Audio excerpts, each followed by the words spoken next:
Honorable Presiding Member. Sir, when we speak in this House and when we take positions with regards to various laws or various policy positions that the government brings, we try and not be confrontational. We try our best not to oppose. We criticize, obviously, that is one of the most important tasks that the opposition has to do. And we try our level best to be constructive. And in that respect, the Honorable Prime Minister and the Minister of Education knows that when there were very vindictive campaigns against her, regarding a highly debated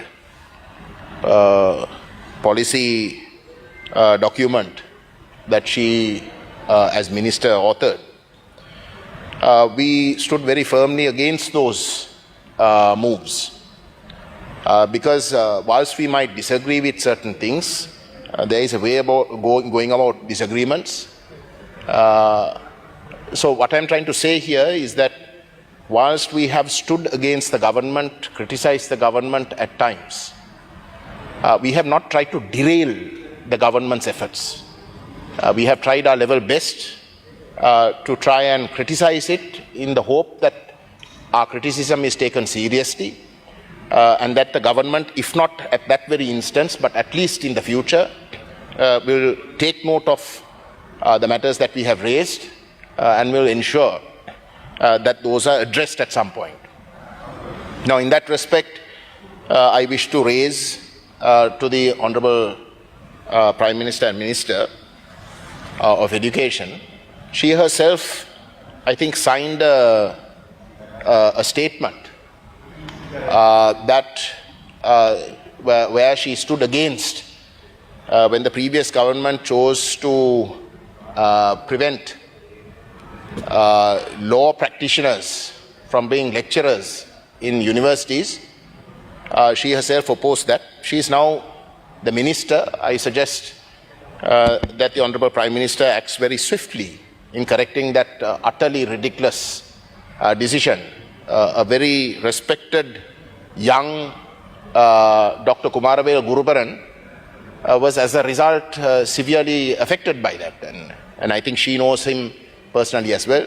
So I'm just saying that these are things that the Honorable Prime Minister can certainly look into. The ways and means in which the Vice Chancellors are appointed, the marking schemes, is, I think, quite ridiculous. There must be openness, there must be fairness. Unfortunately, that is not the case.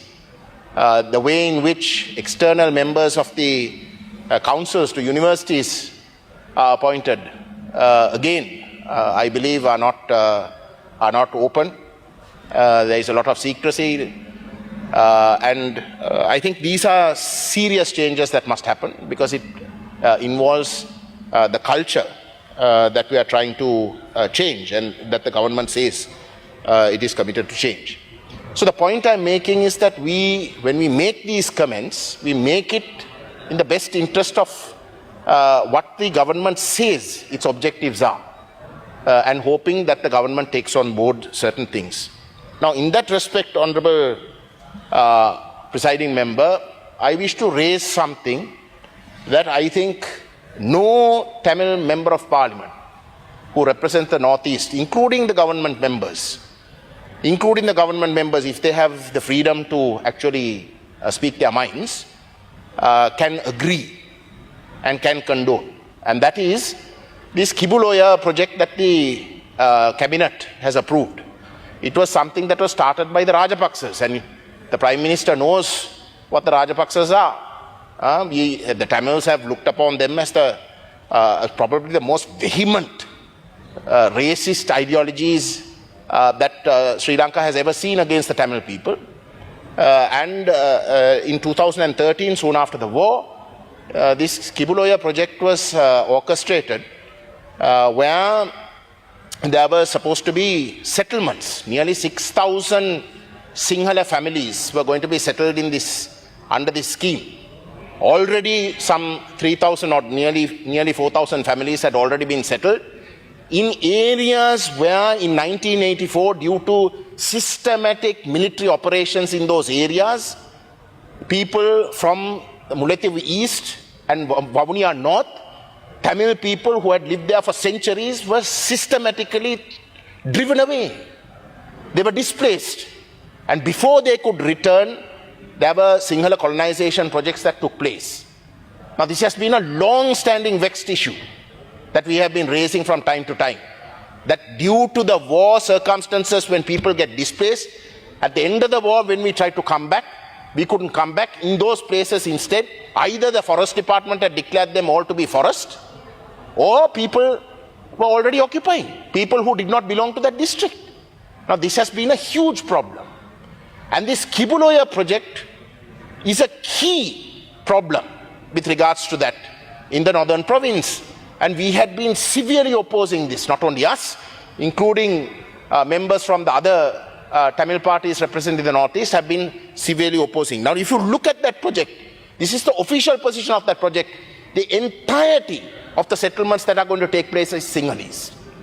And that is one of the complaints that has come out from the environmental department, has come out with a feasibility project analysis where they have pointed that out, saying that this is actually in violation of the constitution to carry out settlements like this.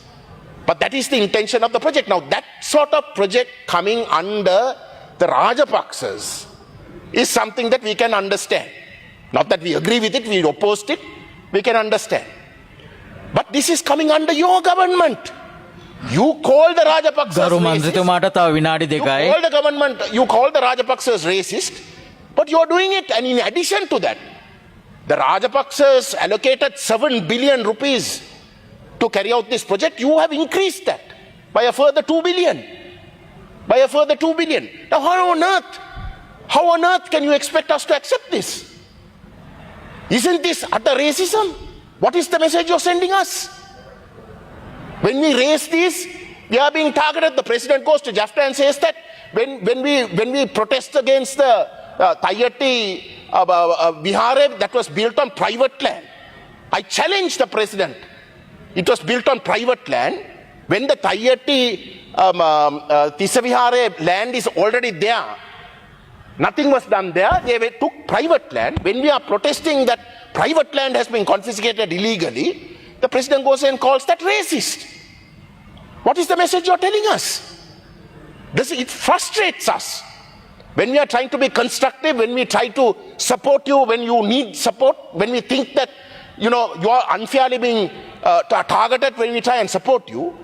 But soon after that, when we raise serious matters that concern us, that has exacerbated conflict in this country, for the president to go and call us racist because we support those people, those families who are protesting, and then you go and do something like what you're doing here in this Kibuloya scheme, you're no different. You're no different. So I ask the